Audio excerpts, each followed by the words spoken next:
I'm asking everyone who believes in fairness, dignity, and workers' rights to stand with us on this picket line.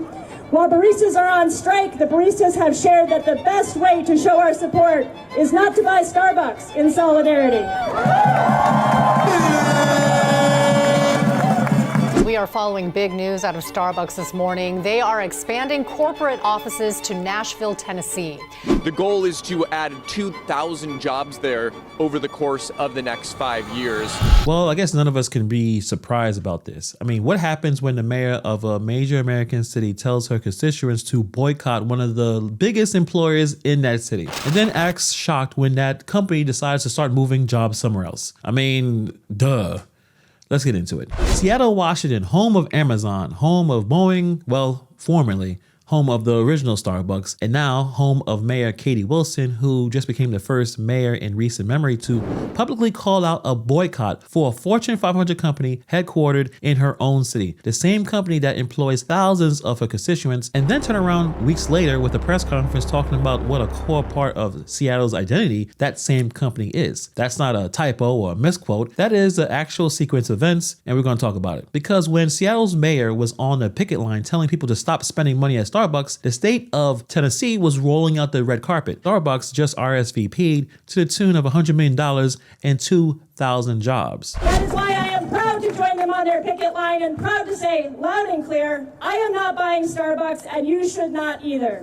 Right, so let's be clear about what just happened here. This is not a random activist. This is not a city council member. This is the mayor-elect of Seattle, Washington, hours after winning an election, standing on a picket line outside Starbucks, telling the residents of her city to boycott the company. Now, I want you to think about this from just a basic government standpoint. You just won an election. You haven't been sworn in yet. You haven't had one meeting with the CEO. You haven't sat down with city finance. You haven't looked at the tax revenue numbers. And your first public act as a leader of that city is to call for an economic boycott of one of your biggest corporate employers. That is probably not a great move. I mean, Starbucks is not some hedge fund operating in the shadows. They have a physical headquarters in Seattle. They employ thousands of people in that city. Every one of those employees pays local taxes. Every one of those corporate jobs support restaurants, transit, housing, retail around it. You don't get to be a mayor and then pretend that the company's success is not directly tied to your city's economic health. She didn't just join the picket line. She handed Starbucks board a reason to start Googling Nashville commercial real estate. And that's exactly what happened. Rumors surfaced that Starbucks is looking at office space in Bellevue, just outside of Seattle. The business community immediately connected those two dots. Then Washington State passes a new millionaire's tax and raises business and occupation taxes. And today we're taking a historic step forward to rebalance an unfair system. It's a historic day for Washingtonians. In my State of the State address, I called on all of us not just be witnesses to history, but to make history together. I'm proud to join all of you in making history today by signing into law Senate Bill 6346, the millionaire's tax. The B&O tax in Washington, by the way, is calculated by gross receipts, not profits. So even when your business is struggling, you're still paying. And then this week, Starbucks announced a $100 million investment in Seattle, 2,000 jobs. Average salary, $125,000 a year. One of the 5 largest job announcements in Nashville's history. CEO Brian Nickel explained why they chose Tennessee. When we looked around trying to figure out where would be the right place to go, some key things for us were, is the talent pool local and available? Is there tech talent local and available? What was clear to us is Nashville was that place that had all those things. Great access to great talent, great access to a place for people to grow their career and grow their families. Listen to what he's saying. Talent pool, tech talent, business climate, growth. He's describing Nashville as a place where Starbucks can grow its people and grow their families. Now ask yourself, why isn't he describing Seattle that way? Seattle has one of the most educated workforces in the country. So why the CEO of a company that's been there for decades now talking about Nashville like it's the promised land? Because the math changed. According to Washington Policy Center, Starbucks saves $12,000 per employee per year just by having those jobs in Nashville instead of Seattle. If you have 2,000 employees, that's $24 million a year in savings. And now the Washington State is projected to lose up to $750 million in tax revenue over the next 2 decades because of this move. So when Brian Nichols says business climate, he's being polite. What he really means is your city has become too expensive, too hostile, and too politically unpredictable to keep betting on.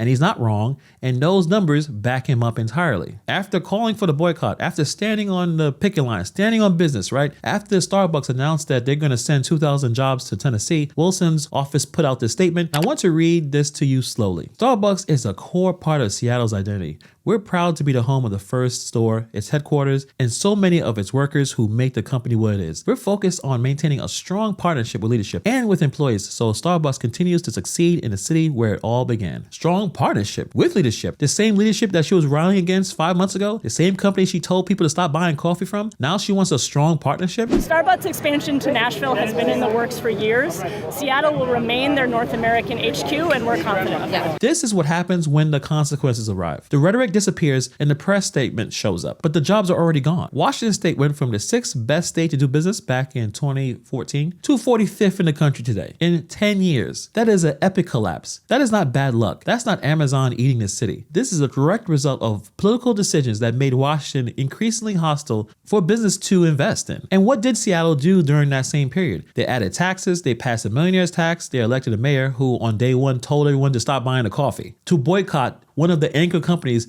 that was keeping the tax base alive. Meanwhile, Tennessee is sitting there with no personal income tax, aggressive job creation credits, and a governor who held a press conference saying that he was extremely grateful for Starbucks to come to the state. He said the people of Tennessee have made their state the envy of many states. That's Nashville talking about what Seattle used to be. Now look, I want to be fair here. The workers of Starbucks probably have some real grievances. They have a lot of unresolved cases, tips denied to unionized stores, court orders for back pay that haven't been honored. These workers are not making this up. The National Labor Relations Board has sided with them repeatedly. But here's the problem, and I want to push back on this strategy because this matters. When your mayor just got elected, gets on a microphone and tells people to stop buying coffee from your employer, she's not helping you get in a contract. She's helping Starbucks make the case internally that Seattle is an untenable place to operate. Every dollar in lost revenue becomes a slide in the board presentation on why Nashville makes more sense. The baristas needed leverage at the bargaining table. What they got instead was a politician using their struggle as a campaign prop. Then watch the company redirect 2,000 jobs and $100 million in investment to a state that never asked for the boycott. The workers are still there. The jobs went to Tennessee. This is a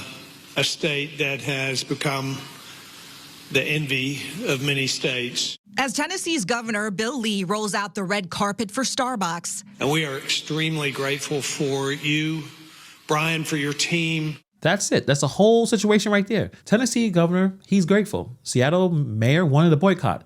And now 2,000 jobs with the average salary of $125,000 are now going to Seattle. Not great. All she had to do was try to attempt to work with them. Instead of jumping in, trying to boycott and trying to be an activist, why couldn't she just reach out to some of these people, some of these executives to try to save the jobs? People can leave, you know. If people don't like one state, then go to the next. Why she couldn't even have a conversation with these people? This isn't about being anti-union. This isn't about being anti-worker. The workers at Starbucks obviously deserve a fair contract and deserve leadership that actually fights for them.